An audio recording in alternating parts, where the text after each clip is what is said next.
beasts of the field are afraid of humans. As a general rule. If you're out walking around and a lion or a tiger or a bear or whatever ends up around you, they will come at you if they're hungry and they see that you're food. But if they've eaten, generally speaking, they're going to leave you alone, you're going to leave them alone, and things are going to be fine.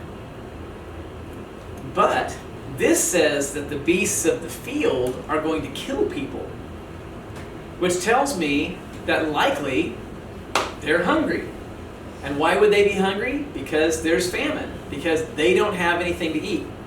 When COVID happened, how many of you remember watching news stories around the globe? There was in India, I remember watching a news story, super fascinating, that the hyenas came in from outside of the cities, and they were in the Indian cities, and they were going through, and they were becoming angry. Like people that would walk on the streets, they had to be careful because these hyenas were coming in, and they were angry because all the trash that they would normally live off of was no longer out on the streets. So the food sources that they would typically eat and live in harmony with the people walking, because they were always satiate, they always had food in their stomachs, they weren't ever interested in bothering humans. But because the number of humans had drastically dropped and the trash that was normally on the streets was no longer there, was no longer in the trash bins and basins and so on, these hyenas became very angry and they started attacking people. I saw that with monkeys. There were different news stories that I saw that did that, and I came back to this and I thought, well, that's interesting.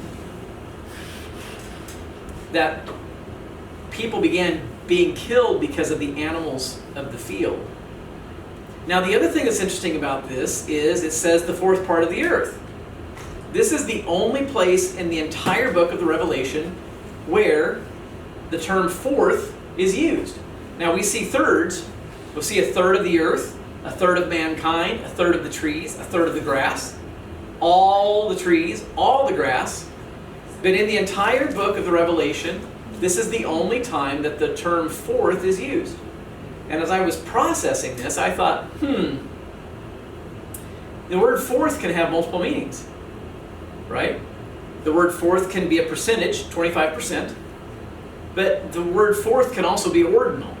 In other words, first, second, third, fourth. It's a position.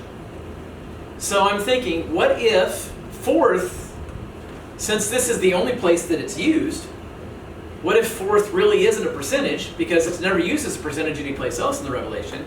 What if fourth is an ordinal value? And John, I think, this is the answer. So here's what. I did a study of maps all the way back to 1000 BC. I think I mentioned that last week or week before. I studied maps all the way back to 1000 BC because I was looking for an answer for this. One of the things that I learned was that prior to the 1400s, the earth was Asia, the big continent, Asia, Europa, and Libya, all the way up until about 400 AD. And then Libya changed to Africa. And Libya became one of the countries on the African continent. So as mankind continued to travel, began to expand its purview of the earth, it continued to change the maps, and you got more and more and more, like Africa grew, right?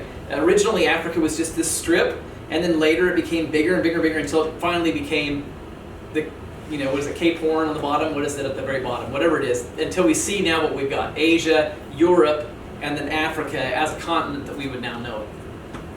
But during the writing of this, and all the way up until the 1400s, it wasn't until the 1400s that anybody even suggested that there could be anything other than Asia, Europa, and Africa. 1400 years, almost 1320 years-ish, after the book of the Revelation had been written, was the first time somebody postulated the possibility that there was something else. Mankind was just getting out of this idea that this is not an arguing point. I'm not looking for arguments, I'm just going to say. Mankind was coming out of the idea that the earth was flat, evaluating the possibility that it was a sphere, and somebody wrote in a paper that there's the possibility that there could be land beyond what we can see. That's the first time it came out. Okay, having said that, if you were John, and you're trying to explain what you're seeing. Interestingly, the world was known as the three parts: Asia, Europa, and Libya. Those were known as the three parts of the world. There was no other part to the world. So if John is seeing a map, and this is playing out in front of him, and he sees Asia, Europa, and Libya, and then there's something over here, and he doesn't know what to call it. He knows that these are the three parts of the earth. This would be the fourth part of the earth, because there's no name for it. Are you following me? So the North American continent, I think, is what this is talking about. I really do. I think that the fourth horseman of the apocalypse is a specific judgment for the Americas. It is the fourth part of the earth. John would have had no way to tell us that it was called America because it didn't have a name. He would have known the three parts of the earth because he would have been educated on that himself, because that was common knowledge. All the way back to 1000 BC, they were known as the three parts of the earth. All the way through the 1300s, they were still known as the three parts of the earth. I was able to verify that. So he's familiar with the three parts of the earth. And here now is this landmass he has no name for, has no way of describing, and all he can call it is the fourth part of the earth.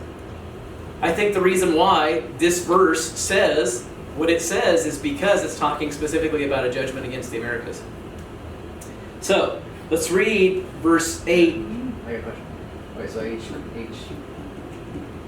place gets a different judgment? No, that's a good question. So Kierkegaard's asking, so each place gets a different judgment? I can't say no. I shouldn't say no. I don't think so, right? I think that the world, the globe, ends up experiencing these global things, right? Like we're talking about famine, pestilence, right? Those things are happening. But I think what this is saying is that at some point the Americas experience something that the rest of the world doesn't. That's what I think this is saying. I'm not saying that the rest of the world didn't experience the first three horsemen, but I think the fourth horseman does.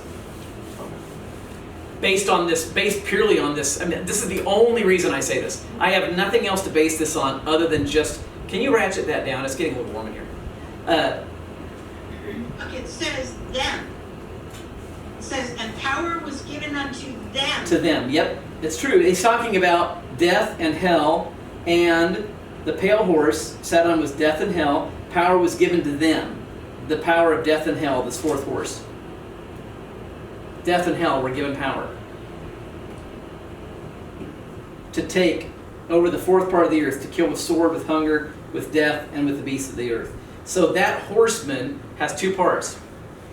He says his name that sat on him was death, and hell followed with him. So here's a horse.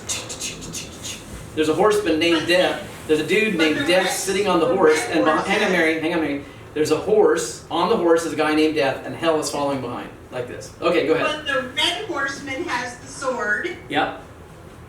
And pestilence would be with the beasts of the earth. I mean, the way I interpreted it was hunger is famine. Yep.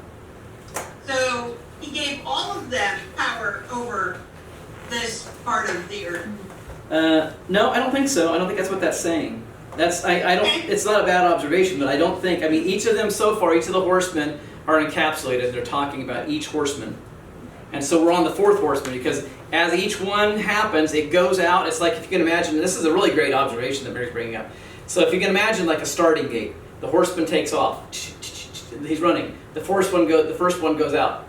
Then the second one starts after him. The third one after him. The fourth one after him. Right. The thing that Mary's saying is, what if this is saying that it's talking about all of the horsemen? Like the them is all